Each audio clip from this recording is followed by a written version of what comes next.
نحمده ونصلي ونسلم على رسوله الكريم اما بعد فاعوذ بالله من الشيطان الرجيم بسم الله الرحمن الرحيم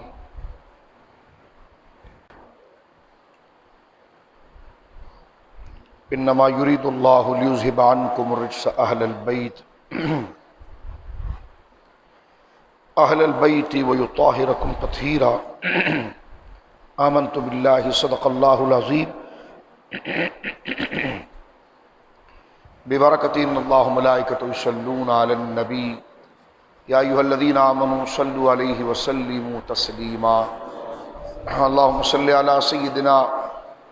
وحبيبنا ومولانا محمد وبارك وسلم صلاة وسلاما عليك يا سيدي یا حبیبی یا رسول اللہ صلی اللہ علیہ وسلم۔ چندے کا اعلان کریں گے تو لوگ باہر بیٹھیں گے۔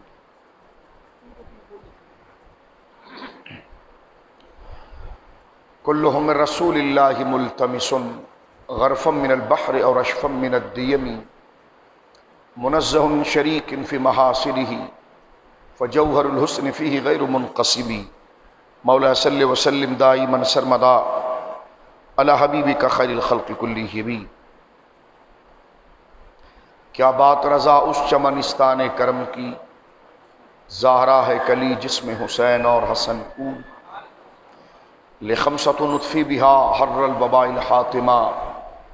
المصطفیٰ والمرتضی وابناہما الفاطمہ۔ اللہ کی حمد و ثنا نبی محترم، نبی معظم، باعث تخلیق ارض و سما صلی اللہ علیہ وآلہ آلہ وصحبہ وبارک وسلم کی بارگاہ مقدسہ میں انتہائی محبت و عقیدت کے ساتھ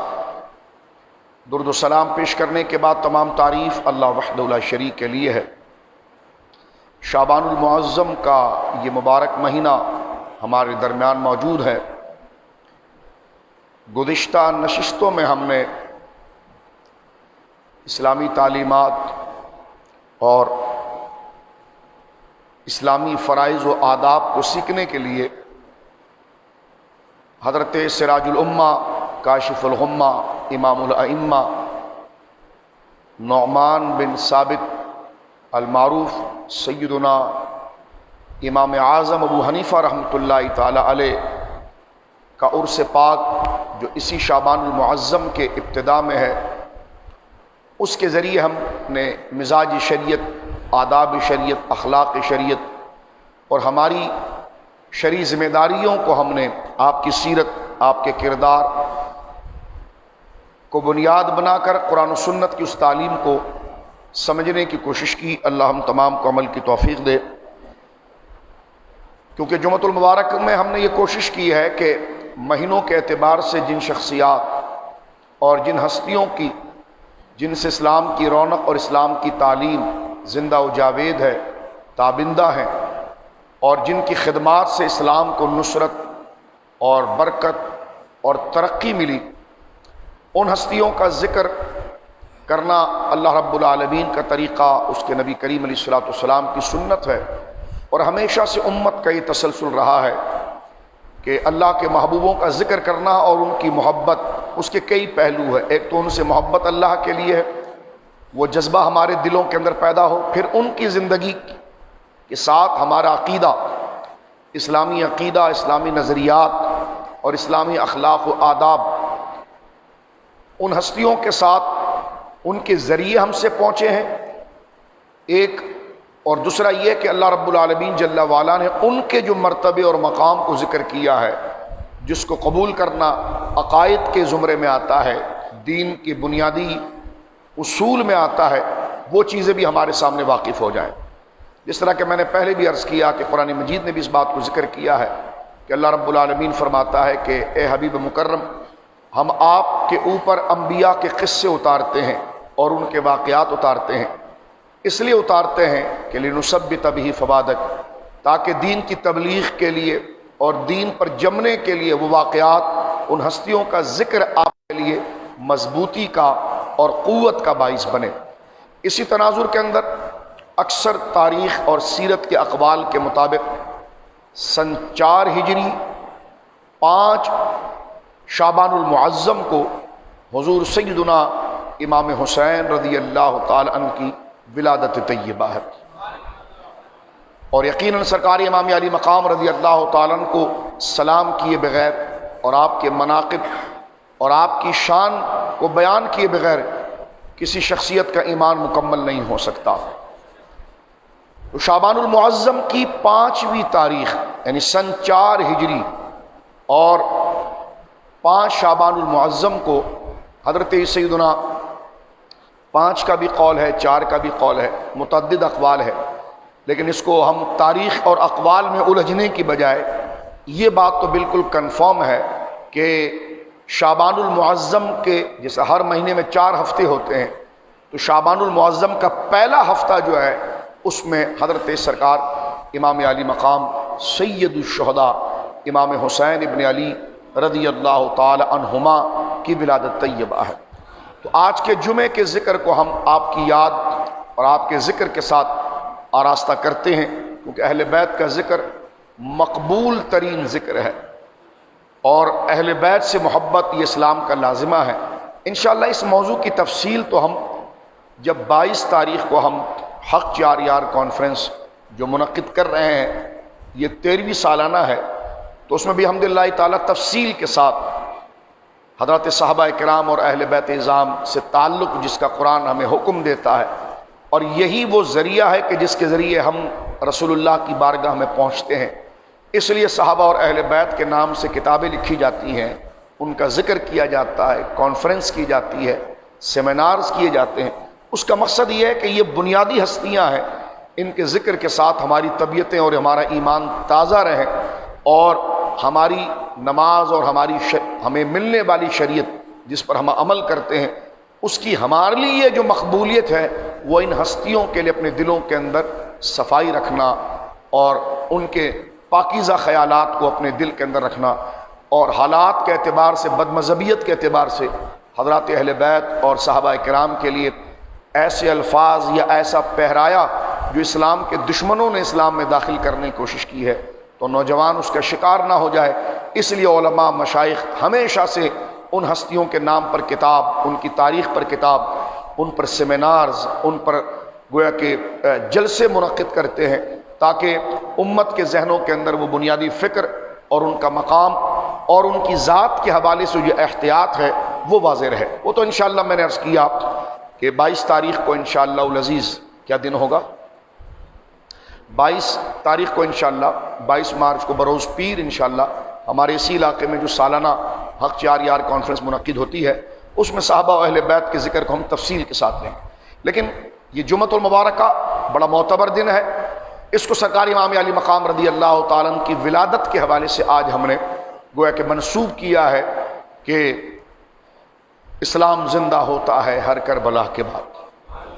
حضرت امام علی مقام رضی اللہ تعالیٰ عنہ کی ولادت جس طرح کے قول کے مطابق 5 شعبان المعظم سن 4 ہجری کو ہوئی ہے۔ میں احادیث کے ہی حوالے سے، وقت مختصر ہے، کہ سرکار دو عالم صلی اللہ علیہ وسلم نے ان کے ساتھ کیا معاملہ کیا اور یہ کیسی برگزیدہ ہستیاں ہیں۔ قرآن کریم کی تو کئی آیات، آیت تطہیر موجود ہیں، آیت معدت موجود ہیں، آیت مباہلہ موجود ہیں۔ یہ قرآن کریم کی وہ بڑی آیات ہیں اور ذکر ہے کہ جس میں حضرات خانوادہ رسول صلی اللہ علیہ وسلم کے مرتبے اور مقام کو بیان کیا گیا۔ اس وقت میرے سامنے جامع ترمذی شریف ہے اور جامع ترمذی شریف کی اس مبارک حدیث کے اندر ایک واقعہ موجود ہے حضرت حذیفہ بن یمان کا۔ حضرت حذیفہ بن یمان سرکار دو عالم صلی اللہ علیہ وسلم کے بڑے جلیل القدر صحابی ہیں۔ ان کی خصوصیت یہ ہے کہ ان کو حضور نے راز کی باتیں سب سے زیادہ بتائی ہیں۔ حضرت حذیفہ بن یمان صحابی یہ کہتے ہیں، سیاح میں موجود ہے، کہ اور صحابہ کرام حضور علیہ السلام سے خیر کے بارے میں پوچھتے تھے کہ حضور یہ خیر کب آئے گی، حضور یہ بھلائی کب آئے گی، حضور یہ ہمارے لیے راہیں کب ہموار ہوگی۔ لیکن حضرت حذیفہ بن یمان کہتے ہیں میں ہمیشہ حضور سے فتنوں کے بارے میں پوچھتا تھا اور شر کے بارے میں پوچھتا تھا کہ حضور اسلام کو کن سے نقصان پہنچے گا، ہم نے کیا عادتیں نہیں کرنی، اسلام کو نقصان پہنچانے والے کون لوگ ہیں۔ تو حضرت سیدنا حذیفہ بن یمان کو حضور نے شر کے حوالے سے اور فتنے کے حوالے سے سب سے زیادہ حضور نے بتایا، بلکہ یہاں تک کہ علماء نے لکھا ہے اور حدیث میں ہے کہ ایک ایک منافق کے بارے میں حضور نے تنہائی میں ان کا نام لے کر بتایا ہے کہ یہ منافق ہیں، اور میں کسی احتیاط کی وجہ سے ان کا نام نہیں لیتا، یعنی مرادی معنی یہ ہے یعنی ایک ایک منافق، اور نفاق چہرے سے نہیں پتہ چلتا، وہ دل کا مرض ہے۔ اور سرکار دو عالم صلی اللہ علیہ وسلم کو اللہ رب العالمین نے ما فی الصدور کا علم عطا فرمایا، روشن ضمیر آپ کو بنایا اور اس کا علم عطا فرمایا اللہ نے،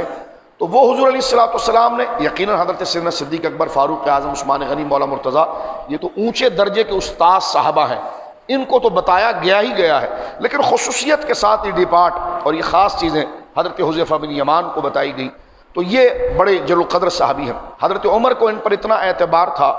کہ حضرت عمر رضی اللہ تعالیٰ کے دور خلافت میں جب اسلام بہت پھیلا اور کئی قبیلے اور کئی نئے نسل کے لوگ اسلام لا رہے تھے، تو حضرت عمر کو یہ فکر رہا، حالانکہ حضرت عمر رتبے میں حذیفہ بن یمان سے بڑے، شان میں بڑے ہیں، ولایت میں بڑے ہیں، مقام میں بڑے ہیں، لیکن وہ قدر والے سچے لوگ تھے۔ حضور نے جن کو جو عزت دی ہے وہ اپنے سے بڑھ کر اس کا ادب کرتے تھے، یہ ان کے دل کے اندر تطہیر تھی۔ یہ صحابہ کرام رضوان اللہ اجمعین کا مقام۔ اس سے جو میں پڑھنے جا رہا ہوں اس سے مراد یہ نہیں کہ حضرت عمر کو خبر نہیں تھی، لیکن جو جیسا حضرت بلال، اب کہاں حضرت بلال اور کہاں حضرت عمر، کہاں حضرت ابوبکر صدیق، لیکن حضرت بلال کے بارے میں حضرت عمر کہتے تھے بلال سیدنا، بلال میرا سردار ہے۔ یعنی نبی پاک صلی اللہ علیہ وسلم نے جس صحابی کو جو حیثیت دی، صحابہ کرام میں بغض نہیں تھا، لڑائی نہیں تھی، جھگڑا نہیں تھا، جس کو جو حیثیت دی، جو سینئر بھی تھا نا، وہ اپنے جونیئر کو دیکھتا تھا کہ اس کو حضور نے یہ اعزاز دیا ہے، اور وہ اعزاز، وہ شرف اس میں بہت زیادہ موجود ہے، لیکن حضور نے خاص نام لے کر دیا ہے، تو پھر وہ اپنے مجمع کے اندر خود کو چھوٹا کرتے تھے اور اس کو بڑا کر کے کہتے تھے کہ بلال سیدنا، بلال جو ہے وہ ہمارا سردار ہے۔ تو بلال سردار ہیں یا حضرت ابوبکر سردار ہیں؟ کیونکہ بلال کو تو اسلام میں لانے والے ابوبکر صدیق ہیں، لیکن یہ ہستیاں جو ہیں وہ نام حضرت بلال کا لے رہی ہیں۔ یعنی کہنے کا مقصد یہ ہے کہ انہوں نے سینئر اور جونیئر کے فرق کے باوجود جس کو حضور علیہ الصلوۃ والسلام نے خصوصیت کے ساتھ دیا ہے، تو ان کی عزت افزائی کے لیے اور آنے والی امت کی نظروں میں ان کے مقام کو بلند کرنے کے لیے خود کو پیچھے کرتے تھے اور ان کے نام کو آگے کرتے تھے۔ بس اس قانون کو ذہن میں رکھ کر اب حدیث پاک سنیں۔ حضرت حذیفہ بن یمان کو حضرت فاروق اعظم اپنے دور خلافت کے اندر اپنے ساتھ بٹھاتے تھے۔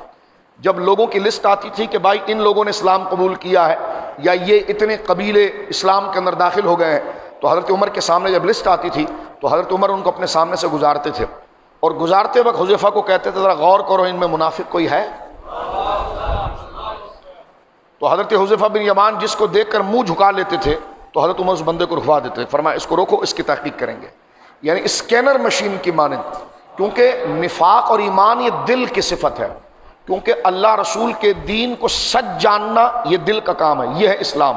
اور اس کے بارے میں شک اور اس کو جھوٹ سمجھنا معاذ اللہ یہ ہے نفاق۔ تو جھوٹ اور سچ یہ چہرے کی صفت نہیں ہے، یہ اندر کی صفت ہے۔ تو اب آپ دیکھیے حضرت حذیفہ بن یمان کو حضرت فاروق اعظم کہتے ہیں کہ تو اس کا منہ دیکھ اور اس کا منہ دیکھ کر بتا کہ یہ مومن ہے کہ منافق ہے۔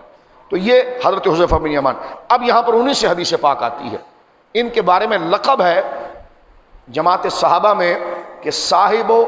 سر رسول اللہ صلی اللہ علیہ وسلم، حضور کے رازوں کو جاننے والا، سر راز کو کہتے ہیں،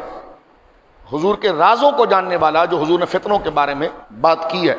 ان کو حضور نے سب بتایا تھا کہ عمر شہید ہوگا اور یہ لوگ شہید کریں گے، عثمان کے ساتھ یہ ہوگا، یہ ساری باتیں حذیفہ بن یمان کو پتا تھی۔ جیسا جیسا یہ واقعہ ہوتا تو آپ روتے تھے، اور جب کوئی پوچھتا کہ اتنے زار و قطار، فرما حضور نے مجھے پہلے بتا دیا تھا کہ یہ واقعہ ایسا ہوگا، اس وقت ہوگا اور اس واقعے پر ہوگا۔ تو اب جو لوگ حضور کے علم غیب پر اعتراض کرتے ہیں ان کو علمی طور پر تھوڑی حیا کر لینی چاہیے کہ سرکار چمک تجھ سے پاتے ہیں سب پانے والے۔ تو حضور سے چمک پائی ہے حذیفہ بن یمان نے، اور وہ چمک ایسی پائی کہ لوگوں کے دلوں پر ان کو اطلاع ہو گئی ہے، تو سرکار دو عالم لوگوں کے دلوں کو کیسے جانتے ہوں گے؟ یہ شان ہے خدمت گاروں کی، تو سردار کا عالم کیا ہوگا؟ حذیفہ بن یمان کہتے ہیں، میں مختصر کرتا ہوں وقت نہیں ہے، وہ کہتے ہیں کہ میری امی جان نے ایک دفعہ مجھے بڑے تعجب سے پوچھا کہ تو کب سے نبی پاک کے پاس نہیں گیا؟ تو میں نے کہا کہ چند دن ہو گئے میں نہیں گیا۔ فرمایا اتنے دن تو نے لگا دیے، فوراً جا سرکار کی بارگاہ میں سلام عرض کر اور دعاؤں کے لیے کہہ۔ حذیفہ بن یمان کہتے ہیں کہ میں اپنی ماں کے اصرار کرنے پر اور باقاعدہ مجھے فورس کرنے پر، میں یوں تو ملتا تھا حضور سے، نماز حضور کے پیچھے پڑھتے تھے، لیکن آج میں خاص حضور سے بات کرنے کے لیے آیا کہتے میں نے مغرب کی نماز، جامع ترمذی شریف میرے سامنے ہے، میں عبارات کا خلاصہ عرض کر رہا ہوں حدیث کا، کہتے ہیں میں نے مغرب کی نماز نبی پاک صلی اللہ علیہ وسلم کے پیچھے ادا کی، اور میں چاہتا تھا حضور سے بات کروں، لیکن سرکار مغرب کے بعد کسی سے حضور نے بات نہیں کی، سرکار مغرب سے عشاء تک وہیں بیٹھے رہے، اور سرکار علیہ الصلوۃ والسلام جو آپ کے مرتبے کے اعتبار سے سفر روحانیت ہے اس میں آپ موجود تھے۔ کہتے ہیں عشاء کی اذان ہو گئی، عشاء کی نماز پڑھا دی گئی، عشاء کی نماز جب ہو گئی سرکار علیہ الصلوۃ والسلام عشاء کی نماز پڑھا کر جانے لگے تو میں حضور علیہ الصلوۃ والسلام کے پیچھے چل پڑا۔ کہتے ہیں کہ جب میں پیچھے چڑھا تو سرکار علیہ الصلوۃ والسلام نے میری آواز کو سن لیا، اور پھر سرکار نے مجھ سے کہا من ھذا، میرے پیچھے کون ہے یہ، من ھذا؟ تو میں نے کہا حذیفہ، حضور میں حذیفہ ہوں۔ سرکار دو عالم فرمان نام، اچھا حذیفہ ہو، ما حاجتک، کیا کام ہے تیرا؟ غفر اللہ لک ولامک، اللہ رب العالمین تیری بھی مغفرت کرے اور تیری ماں کی بھی مغفرت کرے۔ یہ کہنے کے بعد سرکار دو عالم صلی اللہ علیہ وسلم نے یہ نہیں پوچھا، اب دیکھیں حضور کو یہ بھی پتا ہے کہ اس کی ماں نے اس کو بھیجا ہے،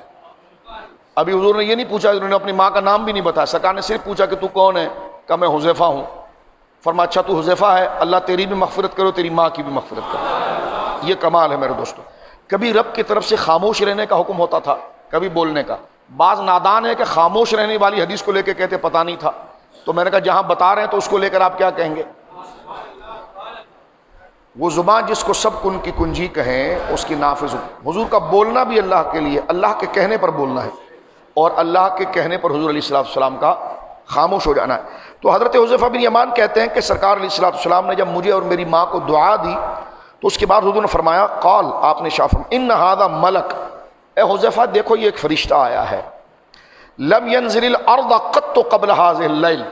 اور حذیفہ یہ جو رات ہے نا جس کی عشاء میں نے پڑھائی، یہ جو فرشتہ میرے سامنے آیا ہے، ایک روایت میں یہ بھی ہے کہ جو آپ سے دروازے پر ملا، اور سرکار نے پوچھا کہ وہ دروازے پر جو ملا تم جانتے ہو؟ کہ نہیں یا رسول اللہ۔ فرمایا وہ فرشتہ ہے اور آج سے پہلے قط قبل هذه الليل، وہ فرشتہ اس رات کے علاوہ دنیا میں کبھی نہیں آیا۔ فرمایا آج پہلی دفعہ آیا ہے، استأذن ربہ، اللہ نے اس کو حکم دیا تھا کہ یسلم علیہ، کہ وہ آ کر مجھے سلام کرے۔ اللہ نے مجھے سلام بھیجنے کے لیے اس کو آج بھیجا ہے زمین پر۔ ویبشرنی، اور مجھے آ کر یہ بشارت بھی دے، یعنی اللہ استأذن ربہ، اس فرشتے کے رب نے اسے بھیجا ہے، اللہ نے اس کو بھیجا ہے کہ یہ جائے اور میرے پاس آئے، مجھے سلام کرے اور مجھے خوشخبری بتائے۔ اور وہ خوشخبری کیا تھی؟ فرمایا فرشتے نے مجھے بھی کہا بِأَنَّ فاطمة سید نساء اہل الجنہ وَأَنَّ الحسن والحسین سیدا شباب اہل الجنہ۔ سبحان، فرمایا فرشتہ اس سے پہلے زمین پر نہیں آیا، آج پہلی دفعہ آیا ہے، اس نے مجھے سلام کیا، اور سلام کر کے اس نے وہ بشرنی، اللہ کی طرف سے اس نے مجھے یہ بشارت دی ہے کہ اللہ رب العالمین نے اس فرشتے کو کہا کہ جاؤ اور میرے محبوب سے کہو کہ آپ کی لخت جگر خیر النساء العالمین سیدہ بطول زہرا فاطمۃ الزہرا رضی اللہ تعالیٰ سیدۃ نساء اہل الجنہ، جنت کی تمام عورتوں کی وہ سردار ہیں۔ وَأَنَّ الْحَسَنَ وَالْحُسَيْنَ سیدا شباب اہل الجنہ، اور ان کے دونوں بیٹے حضرت امام حسن اور امام حسین یہ جنت نوجوانوں کے سردار ہیں۔ اب آپ دیکھیں اہل بیت میں سیدہ زہرا پاک کا مقام مقدسہ اور حسنین کریمین کا مقام، کہ خاص ایک فرشتے کی ذمہ داری لگائی جا رہی ہے کہ جاؤ خاص یہ بشارت دے کر آؤ کہ فاطمہ جو ہے رضی اللہ عنہا وہ تمام جنت کی عورتوں کی سردار ہیں، اور حسن و حسین جو ہیں وہ جنت کے نوجوانوں کے سردار ہیں۔ اس سے آپ اندازہ لگائیے ان کے مرتبہ اور مقام، اور رب ان کے ذکر کے لیے اہتمام کیسا کرتا ہے کہ یہ نہیں کہ کچھ اور، بلکہ ایک ایسا فرشتہ بھیجا ہے جو دنیا میں نہ بعد میں آئے گا نہ پہلے کبھی آیا، اس کا کام صرف یہ تھا کہ وہ آ کے سیدہ زہرا اور حسنین کی منقبت کو سنا کر چلا جائے۔ تو یہ وہ ذات عالی ہیں کہ جن کے ذکر کے لیے اللہ، آپ دیکھیں نا آپ اہتمام کرتے ہیں، دریا بچھاتے ہیں، قمقمے لگاتے ہیں، خوشبو لگاتے ہیں، شامیانے لگاتے ہیں، روشنی کرتے ہیں، محفل کو عزت کے ساتھ مرقع کرتے ہیں۔ لوگ کہتے ہیں یہ تو فضول خرچی ہے، ہم نے کہا یہ فضول خرچی نہیں ہے، یہ صاحب ذکر کے اکرام میں ہے۔ اب آپ دیکھیں اللہ رب العالمین حضرات اہل بیت سیدہ زہرا پاک چہرے پر سپاٹ مت بنائیے، بالکل چہرے پر خوشی کا اثار لا کر، سبحان اللہ۔ ہاں یہ ذکر اگر تنگی سے سنیں گے تو دل بہت تنگ ہو جائے گا، اس کو کوئی خوشی سے سنیں گے تو دل اور کھل جائے گا. ٹھیک ہے. اہل بیت کے ذکر میں جس کو تنگی ہو اس کا ایمان نہیں ہے، اور صحابہ کے ذکر میں جس کو تنگی ہو اس کا ایمان نہیں. اور جس کے درجے اللہ نے جیسے بنائے ہیں ان درجوں میں ان کی شان و سنیں، اور اس کے درمیان کوئی مقابلہ دل کے اندر نہ آئے، وہ اللہ کی حضور شکر ادا کرے کہ خدا نے جس کے دل میں ایمان ڈالنا ہوتا ہے اپنے ہر محبوب کی محبت، عقیدت، احترام اس درجے کے ساتھ اللہ تعالیٰ فرما دیتا ہے. تو یہ حضرات اہل بیت میں سیدہ زہرا پاک رضی اللہ تعالیٰ عنہ کا مرتبہ اور مقام ہے. آگے چلتے ہیں کیونکہ حضرت امام عالی مقام سیدنا امام حسین کی ولادت کا ہے. میں ایک حدیث پاک مزید عرض کر دیتا ہوں، یہ سرکار مولا مرتضیٰ سے حدیث پاک ہے، اور یہ بھی جامع ترمذی شریف میں مسند امام احمد کے اندر موجود ہے. ان رسول اللہ صلی اللہ علیہ وسلم اخذ بید حسن و حسین، حضرت سیدنا نبی پاک صلی اللہ علیہ وسلم نے امام حسن اور امام حسین دونوں کے مبارک ہاتھوں کو پکڑا اور فرمایا من احبنی، جو مجھ مصطفیٰ سے پیار کرتا ہے، وہ احب ہذین، اور میرے حسن اور میرے حسین سے پیار کرتا ہے، وہ اباہما، اور ان دونوں کے باپ سے پیار کرتا ہے، وہ امہما، اور ان دونوں کی ماں کا احترام کرتا ہے، کان معی فی درجۃ یوم القیامہ، قیامت کے دن جہاں میں کھڑا ہوں گا وہ میرے ساتھ وہاں پر کھڑا ہوگا.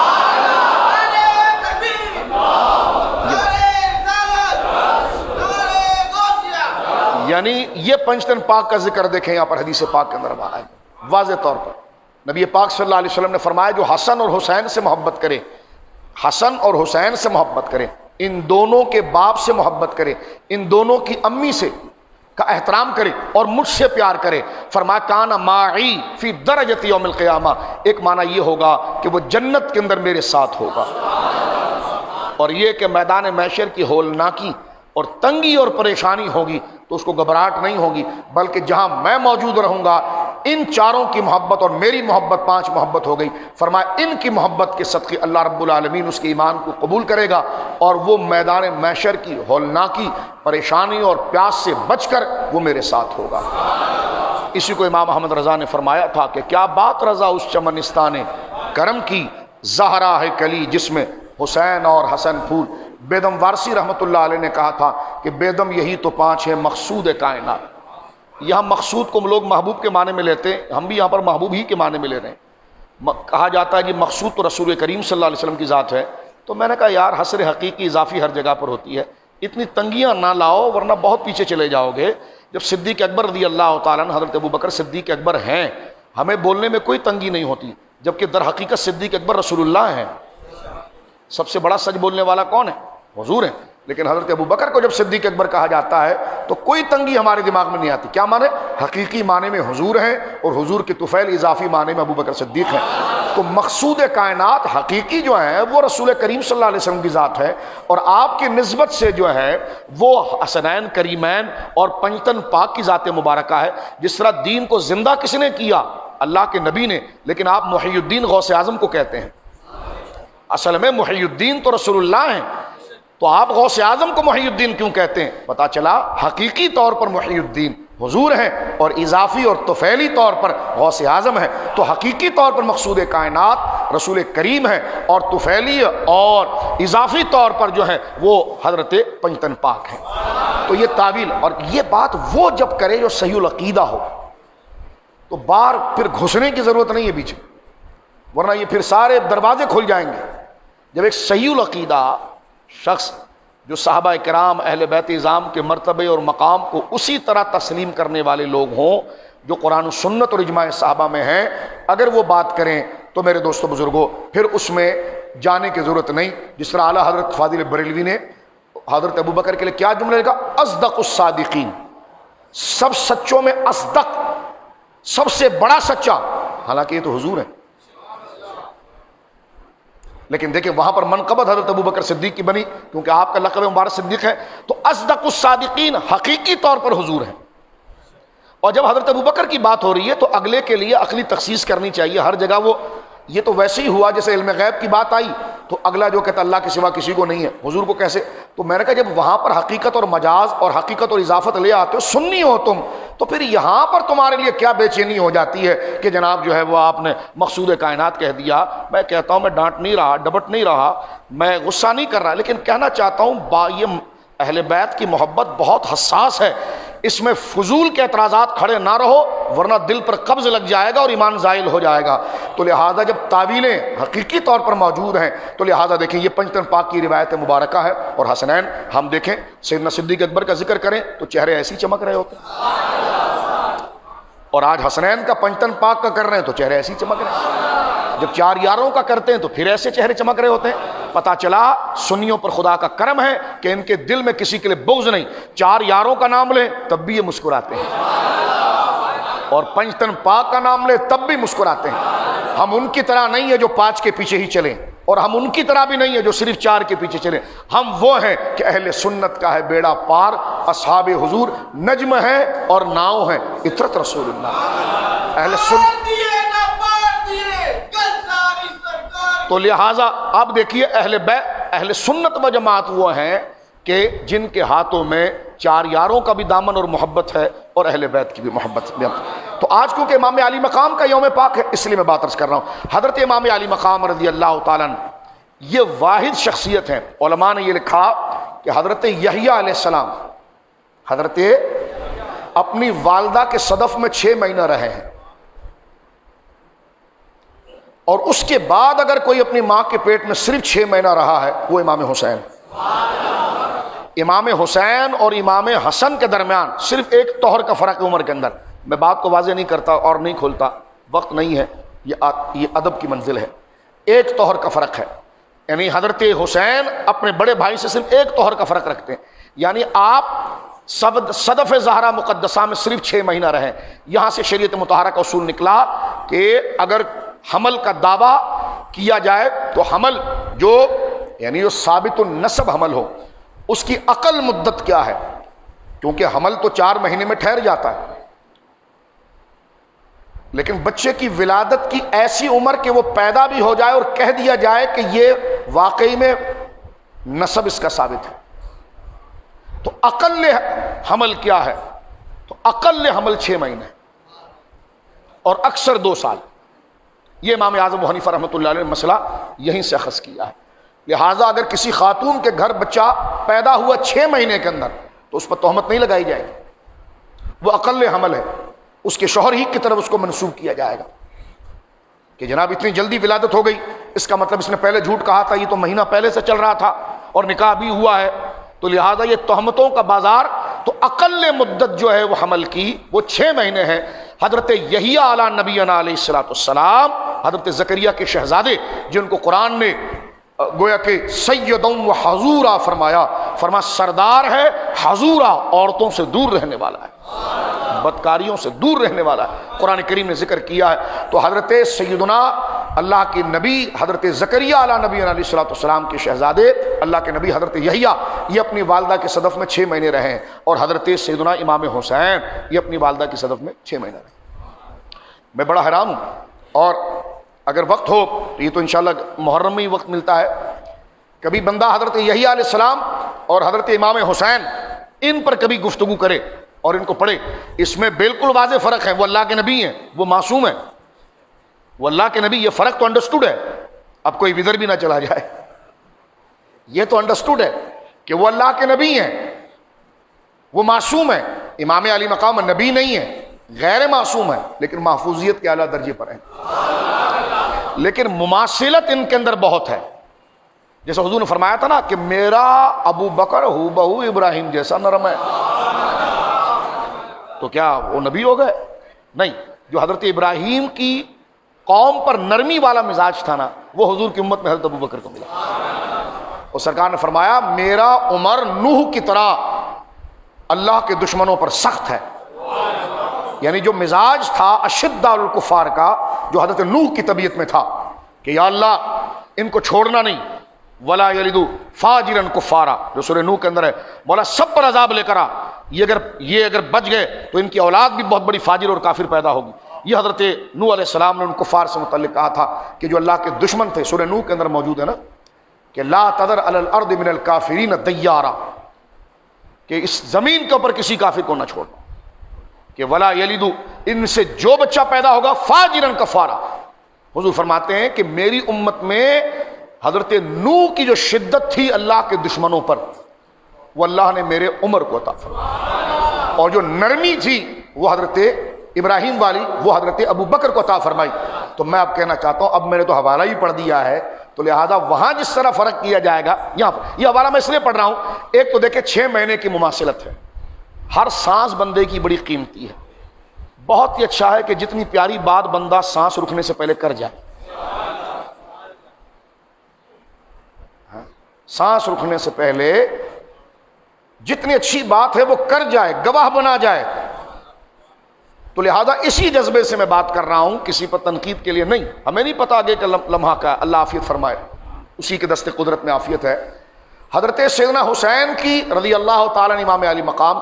کی مماثلت حضرت یحییٰ کی سیرت سے ایسی ہوتی ہے کہ حضرت یحییٰ علیہ نبی علیہ السلام اپنی والدہ کے پیٹ میں کتنے مہینے رہے؟ 6 مہینے، اور امام علی مقام کتنے رہے؟ 6 مہینے۔ علامہ ذہبی نے تذکرۃ الحفاظ میں ایک واقعہ لکھا جس کو دیکھ کر میرے رونگٹے کھڑے ہو گئے تھے،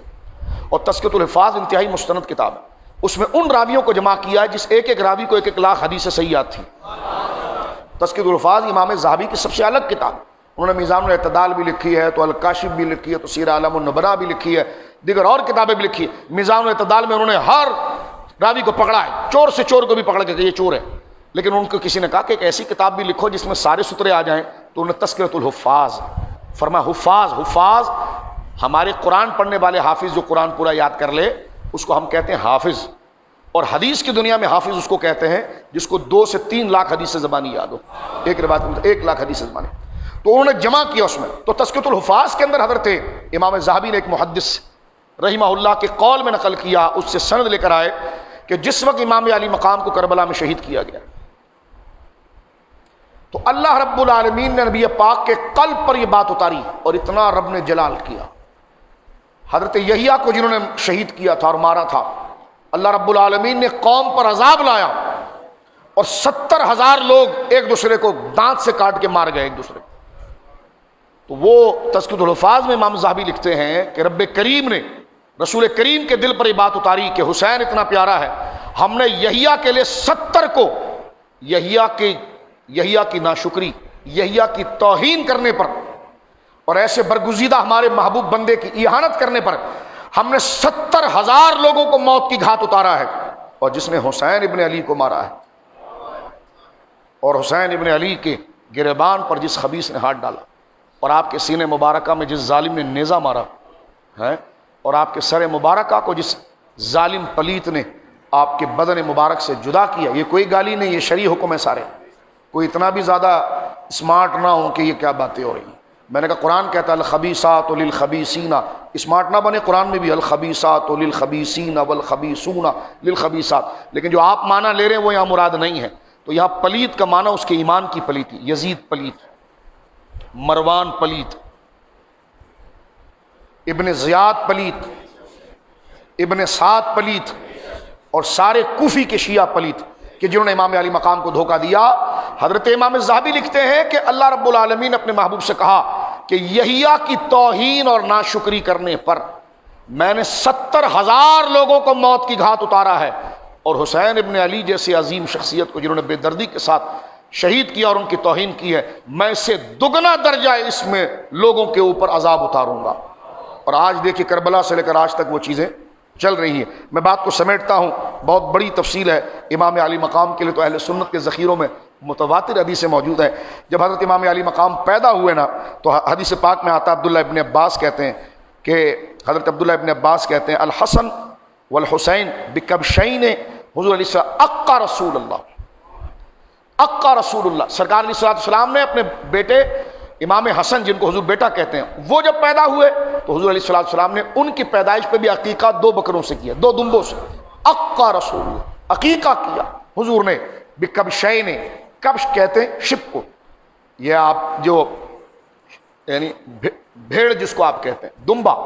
2 دمبے امام حسن کے لیے اور 2 دمبے حضور علیہ السلام نے امام حسین کے لیے رکھے، اور اس سے حضور علیہ السلام نے عقیقہ کیا۔ مجھے بڑا تعجب ہوتا ہے، دیکھیں حضرت مولا علی رضی اللہ تعالیٰ ایک بڑی عظیم ہستی ہیں، حضرت مولا علی کا ایک مرتبہ یہ کہ شمائل کے اماموں میں سے آپ، یعنی حضور کے حلیہ شریف کو بیان کرنے والوں میں استاذوں میں سب سے اونچا درجہ ہے آپ کا، آپ پڑھ کر دیکھیں، یعنی سرکار کیسے دکھتے تھے، اس کو بیان جو کیا ہے مولا مرتضیٰ نے کیا، یوں تو کئی اور صحابہ نے بھی کیا، لیکن ان کے استاذوں میں شمار حضرت مولا مرتضیٰ کا ہوتا ہے۔ میں کہتا ہوں حضرت مولا مرتضیٰ شیر خدا نے اگر حضور کے بعد کسی کا حلیہ بتایا نا تو اپنے 2 بیٹوں کا بتایا۔ اور میں بڑا تعجب ہوتا ہوں، دیکھو باپ کو کیسا رشک آیا ہے، یعنی ساری امت مولا علی کے فضائل بیان کرتی ہے اور مولا علی کہتے ہیں میرے حسن کو تم نے جانا ہے کبھی؟ ہائے ہائے، بولو سبحان اللہ، میرے حسین کو جانا ہے۔ یعنی ایک دل کی بات میں آپ سے کروں میرے دوستو، حضرت مولا مرتضیٰ نے یا تو نبی پاک کی شکل و صورت کو بیان کیا ہے، شمائل کو، اور اس کے بعد اگر کسی کی ہے تو امام حسن حسین کی ہے۔ جامع ترمذی کی حدیث ہے، حضرت مولا خود کہتے ہیں کہ میرا بیٹا حسن جو نا اشبہ برسول اللہ۔ اس کو پھیلائیں گے تو بہت لمبا وقت ہو جائے گا، لیکن بات ختم کرتے ہیں۔ کہتے ہیں الحسن اشبہ برسول اللہ صلی اللہ علیہ وسلم، فرماتے ہیں کہ میرا بیٹا جو ہے حسن وہ حضور علیہ الصلوۃ والسلام سے بہت زیادہ مشابہ ہے، ما بین الصدر الی الراس، فرماتے سینے سے لے کر اپنے سر تک یہ حصہ جو میرے بیٹے حسن کا ہے نا ہو بہو رسول اللہ کی طرح، اور مولا سے زیادہ کوئی نہیں جانتا۔ سرکار کے بدن مبارک پر آخری وقت میں پانی بھی آپ نے ڈالا تھا، اور فرماتے میرا بیٹا حسن اشبہ، شبیہ نہیں اشبہ، سب سے زیادہ حضور کے صحابہ میں جو سب سے زیادہ ہو بہو حضور کی بالکل ہم شکل تھے، تو فرما ما بین الصدر الی الراس، سینے سے لے کر سر تک وہ میرا بیٹا حسن تھا، اور فرما والحسین اشبہ برسول اللہ ما کان اسفل من ذلک، اور میرا بیٹا حسین جو تھا وہ سینے سے لے کر پاؤں تک بالکل رسول اللہ کی طرح۔ یہ شان اللہ رب العالمین جل وعلا نے حضرت مولا مرتضیٰ کے شہزادوں کو عطا فرمائی، حضرت زہرا کے شہزادوں کو عطا فرمائی۔ بات یہاں پر ختم کرتے ہیں، جب باپ کا انتقال ہو جائے نا تو وراثت تقسیم ہوتی ہے۔ وراثت کے 3 حصے بنتے ہیں، اس میں ایک حصہ بنتا اسبا کا۔ اسبا کہتے ہیں میت کے ایسے رشتہ دار جس میں عورت نہ ہے، عورت نہ آئے، میت کا وہ رشتہ، وہ مال جو ہے بیوی کو نہیں ملے گا، بیٹی کو نہیں ملے گا، یعنی جہاں سے بھی عورت آ جائے، عورت کا رشتہ، مثلا خالہ ہے تو ماں بیچ میں واسطہ بن گئی، اور وہ خالہ تو خود بھی عورت ہے، لیکن خالہ تک پہنچنے کے لیے واسطہ کون بنی؟ ماں عورت ہے، تو گویا کہ اسبا علم وراثت کے اندر میت کا جب ترکہ بٹتا ہے تو یہ خاص مال صرف مردوں کے لیے، یہ پوتوں کو جائے گا، یہ پوتوں کو جائے گا، نواسوں کو نہیں جائے گا، کیونکہ نواسا جو نانا سے مل رہا ہے وہ بیٹی کے ذریعے مل رہا ہے، اور پوتا جو مل رہا ہے بیٹے کے ذریعے مل رہا ہے۔ لیکن رسول کریم نے پورا قانون بدلا، اور سرکار کریم نے فرمایا فاطمہ ہر بچے کا ایک اسبا ددیال ہوتا ہے۔ حضرت حسین کا ددیال تو ابو طالب بنتے ہیں، لیکن حضور نے قانون ہی بدل دیا، سرکار نے فرمایا ہر بچے کا ایک ددیال ہوتا ہے، تو تیرے دونوں بچوں کا ددیال اور اسبا میں ہوں۔ تو اب یہ نہ کہا جائے کہ حسین بن علی بن ابی طالب، بلکہ یوں کہا جائے حسین بن علی، اور پھر اس کو میری طرف لے آیا جائے، یا کہا جائے حسین ابن فاطمہ بنت رسول اللہ، یعنی سرکار دو عالم صلی اللہ علیہ وسلم نے پورا قانون اللہ کے کہنے پر تبدیل فرمایا۔ نواسے کا بندہ نانا لگتا ہے، دادا نہیں لگتا، لیکن فرمایا کہ میں حسین کا نانا تو ہوں، لیکن اس قانون کو تبدیل کر کے اب دادا بھی محمد رسول اللہ ہے اور نانا بھی رسول اللہ۔ تو یہ مقام و مرتبہ حضرت سیدنا امام حسن اور حضرت امام حسین کو ہوا، لہٰذا جو بعض دیوانے یہ کہتے ہیں کہ سلسلہ چلتے ہوئے ادھر پہنچا، میں نے سلسلہ چلتے ہوئے ادھر نہیں جائے گا، مولا علی سے گھوم کے حضور کی طرف چلا جائے گا، اور سیدہ زہرا سے تو جا ہی رہا ہے۔ تو یہ سرکار امام حسن اور حضرت امام حسین رضی اللہ تعالیٰ کا مقام ہے کہ جن کو ابو بکر صدیق اپنے کاندھوں پر اٹھاتے تھے،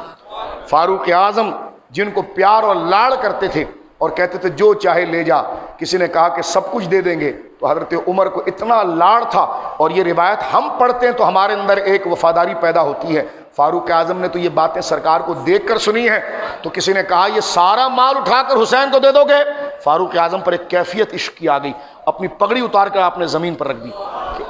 فاروق اعظم کس بندے کا نام ہے جس کا سر آسمان پر لگتا ہے؟ اتنی قدور شخصیت، اتنے فضائل کا مالک، اتنے کمالات کا مالک، آپ نے اپنی پگڑی اتار کے زمین پر رکھی اور لوگوں سے کہا کہ عمر کے سر پر جو بال اگ رہے ہیں نا پیشانی پر، یہ بھی حسین اور اس کے نانا کا صدقہ ہے۔ اہل عرب پیشانی سے بال سے مراد عزت لیتے ہیں، تکریم لیتے ہیں۔ وہ کہتا ہے لا رأس والا جبہہ، آپ میری پیشانی پر ہو، آپ میرے سر پر ہو، یہ قدر کے لیے۔ تو لہٰذا اہل بیت کی محبت اگر سیکھنی ہے تو پھر فاروق اعظم کو پڑھنا پڑے گا، صدیق اکبر کو پڑھنا پڑے گا۔ لہٰذا اس بنڈل بازی کا بھی تتمہ ہو گیا کہ صحابہ کو پڑھنے سے شاید اہل بیت کی محبت نکل جاتی ہے۔ پگلو، یہی ابو ہریرہ ہے، یہی ماں عائشہ ہے، یہی سیدنا عمر ہے، یہی سیدنا ابو بکر ہے جنہوں نے لوگوں کو بتایا کہ فاطمہ کون ہے، علی کون ہے، حسن کون ہے اور حسین کون ہے۔ اللہ رب العالمین جل وعلا ہمیں صحابہ و اہل بیت کی کامل محبت عطا فرمائے۔ آپ اپنے گھروں میں امام علی مقام حضرت امام حسین کے فاتحہ شریف کا ضرور اہتمام فرمائیں۔ میں 1 منٹ